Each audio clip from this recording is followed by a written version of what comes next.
Quando você está lendo, estudando a Bíblia e você se depara com o texto de Mateus 12:39, onde o Senhor Jesus ele diz: uma geração má e adúltera pede um sinal. Ou também o texto na carta do apóstolo Tiago, capítulo 4, verso 4, onde ele chama os ouvintes ali daquela congregação de adúlteros e adúlteras. Quando você lê essa palavra, não vem na sua cabeça uma interrogação? Por que Cristo chamou aquela geração de adúltera?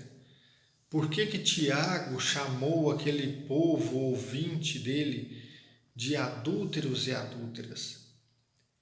E muitas das vezes, quando você vai fazer uma pesquisa na internet, ou até mesmo na Bíblia, você não encontra um bom entendimento por falta de conhecimento.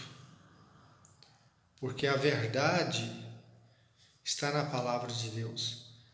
Mas eu me refiro ao fato de haver uma influência exterior, de pessoas que fizeram comentários, teólogos que são comentaristas nos rodapés da Bíblia. Eles sempre vão levar essa palavra para um lado de que o adultério aqui pode estar ligado à idolatria. Mas veja, não é isso. É preciso entender algo muito importante. E eu quero chamar a sua atenção hoje para este assunto, que é muito ignorado pelos cristãos. Veja que no Evangelho de nosso Senhor Jesus Cristo, em Mateus capítulo 19, do verso 1 ao verso 9, Cristo foi interrogado acerca do matrimônio, acerca de algo que era comum naquela época, que era o costume de se dar a carta de divórcio. Preste atenção, nos tempos de Jesus, desde os tempos de Moisés, quando você lê Deuteronômio 24, onde ali foi dado aquela permissão de dar a carta de repúdio, a carta de divórcio, o povo, tendo os seus corações endurecidos, eles se aproveitaram dessa permissão que foi dada por Moisés. Veja que não é um mandamento de Deus. Quando você lê o Deuteronômio 24, você vê ali que foi dada como uma permissão. E então, a partir dali, os líderes judeus interpretaram aquelas palavras que Moisés escreveu ali em Deuteronômio 24, quando um homem se casava e vê-se alguma coisa indecente na mulher, ele deveria dar, se ele quisesse, carta de divórcio, e aquela mulher ficaria despedida da sua casa e se casaria com outro se ela quisesse. Então veja que nos tempos de Jesus era comum isto.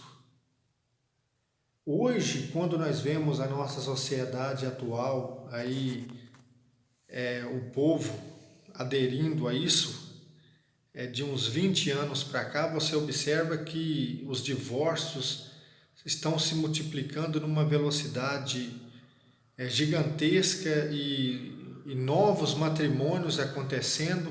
Os jovens hoje quase eles se casam e logo se divorciam, e se casam de novo, e se divorciam e se casam de novo. E até as pessoas aí que estão com seus 50, 60 anos já estão sendo convencidos por esse sentimento perverso. Então veja que no tempo de Jesus a situação era a mesma e até mesmo, eu posso dizer, até pior. Então veja que quando os fariseus ali, eles interrogam a Jesus, por que Moisés permitiu dar carta de divórcio, aqui em Mateus 19, então Cristo diz que é por causa da dureza dos corações dos homens que Moisés permitiu. Veja que não é mandamento de Deus. Então naquele tempo, no tempo de Jesus, havia 3 rabinos que influenciava na crença dos judeus, nas doutrinas que os judeus seguiam, que era o rabino Hillel. Esse rabino, ele ensinava que o homem ele podia se divorciar e por qualquer motivo o homem podia mandar sua mulher embora, dar a ela a carta de divórcio. Já o rabino Shammai, ele dizia que o homem podia dar carta de divórcio, repudiar sua mulher em caso de adultério. E já o rabino Akiba, ele dizia que se o cara achasse a mulher feia, ele já podia, se ele casou e no dia da manhã ele viu uma mulher mais bonita, ele já podia mandar aquela dele embora e casar com outra. Se a mulher foi fazer uma comida e a comida não ficou boa, ele podia dar a carta de divórcio. Então veja como era a situação naquele tempo, naqueles dias, como que era o entendimento daquele povo judeu religioso. E veja que num contexto da palavra de Deus, o segundo casamento não sendo em caso de viuvez, ou seja, quando o cônjuge morre, aquele que ficou vivo está livre para casar com quem quiser, contanto que seja no Senhor. É isso que a Bíblia ensina. Agora, tirando disso, um segundo casamento, ele é um adultério. Por quê?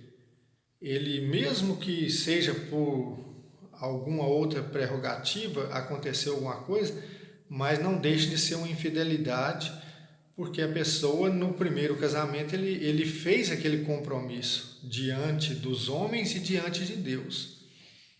Mas não vamos entrar nesses detalhes, se pode casar ou não pode, mas biblicamente falando, um segundo casamento ele pode acontecer como uma permissão, mas ele não deixa de ser um adultério, ele começa com um adultério.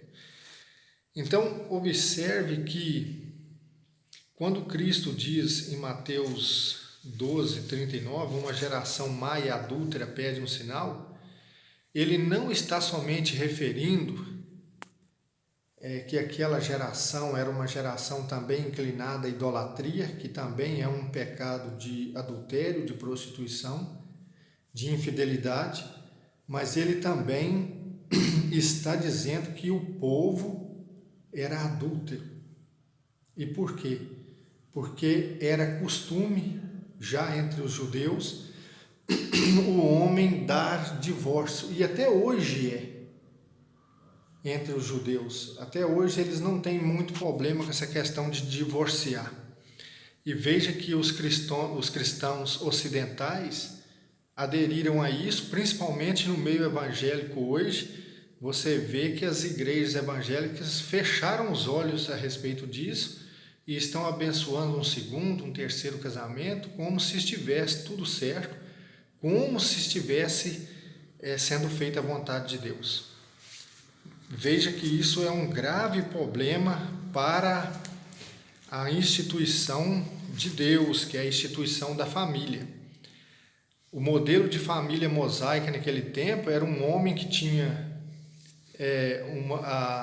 ele tinha filhos, era divorciado, tinha filhos com a outra mulher. Você vê que sempre o ser humano fugiu do padrão de Deus. Um homem com duas mulheres, no tempo mais antigo, né?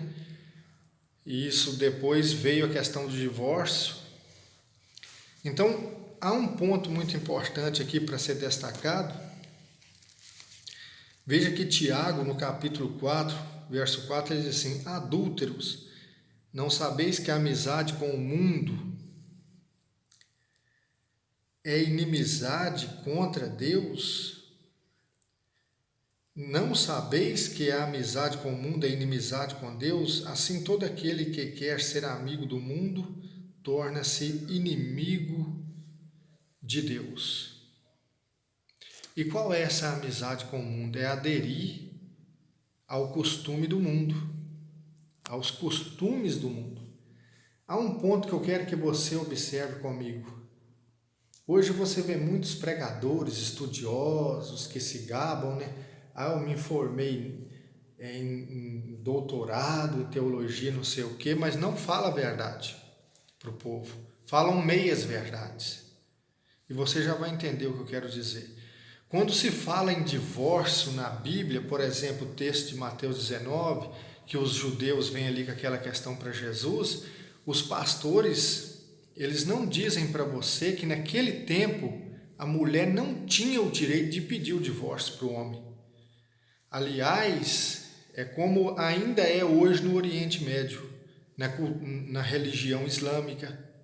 Uma mulher não pode jamais pedir o divórcio ao homem. Ela pode até pedir, mas o homem dá se ele quiser. Agora, se o homem falar assim, eu vou me divorciar, a mulher pode falar que não quer, mas ela não tem voz ativa. E no tempo de Moisés era assim, e no tempo de Jesus também era assim. Então veja que não é como hoje, que a mulher, isso acontece muito. Há muitos casamentos sendo desfeitos hoje porque a mulher levanta uma calúnia contra o marido e o pastor acredita, os irmãos da igreja acreditam, e muitas das vezes a mulher é que é a culpada do fim do casamento.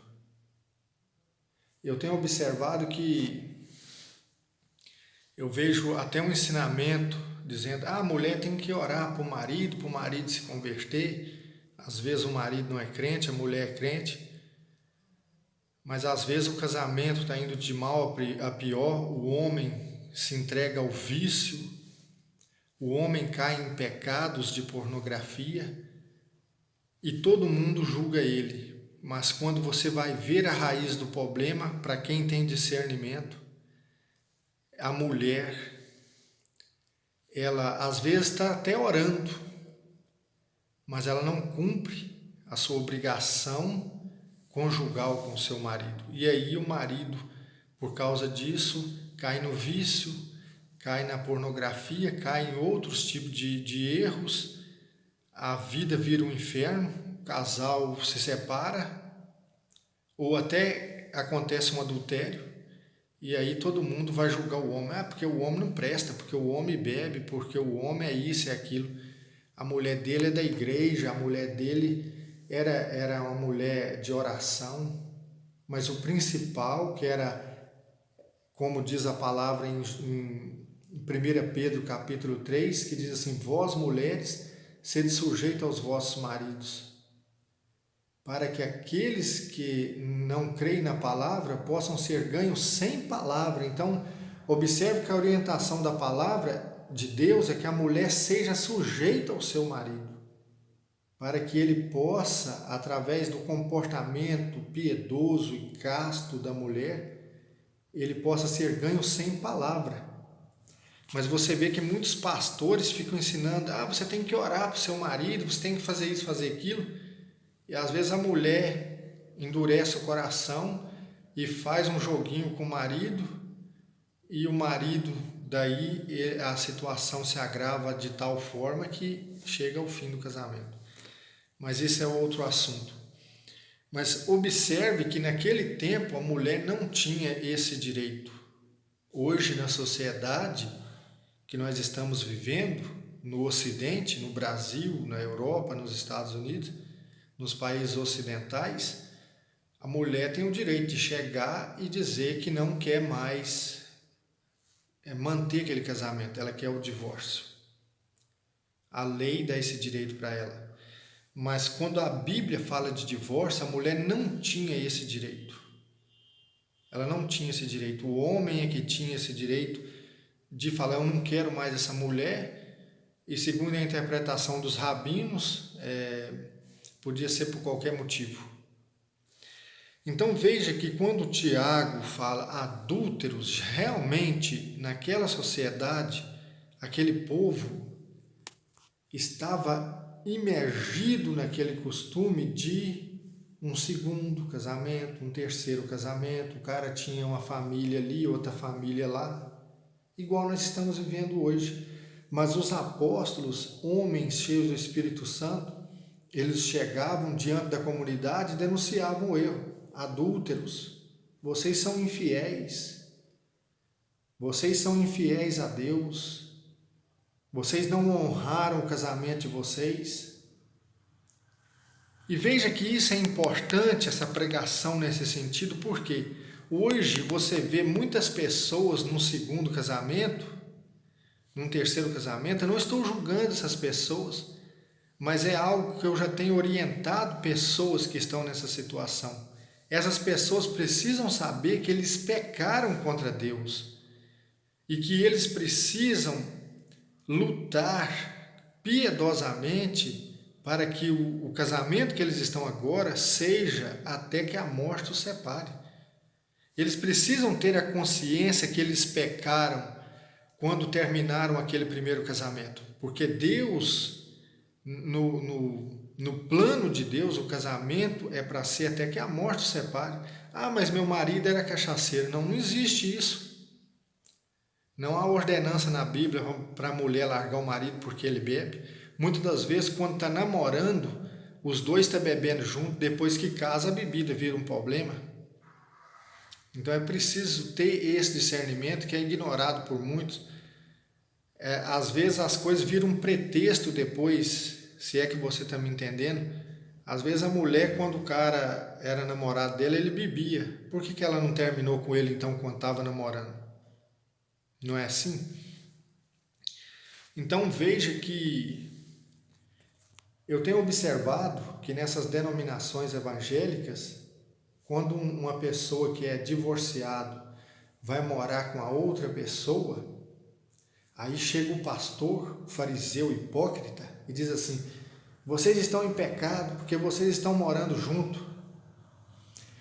Vocês têm que casar, porque se vocês não casar, vocês estão em adultério. E veja, meu irmão, por acaso o casamento no civil anula adultério? É só na cabeça desses hipócritas. Aí veja o que acontece, eles colocam na mente do homem e da mulher que é divorciado, tem seus cônjuges vivos, eles dizem assim: não, você tem que casar para você não ter em pecado. Mas veja que biblicamente eles não podem se casar. Tanto faz se eles estão morando junto ou se casarem, vão estar pecando do mesmo jeito. Mas veja que esses teólogos, esses doutores, eles não têm esse discernimento para chegar e dizer assim: ó, vocês estão juntos, muitas das vezes é melhor aconselhar para não casar rápido. Por quê? Porque talvez eles estão juntos ali, daí a pouco já quer separar.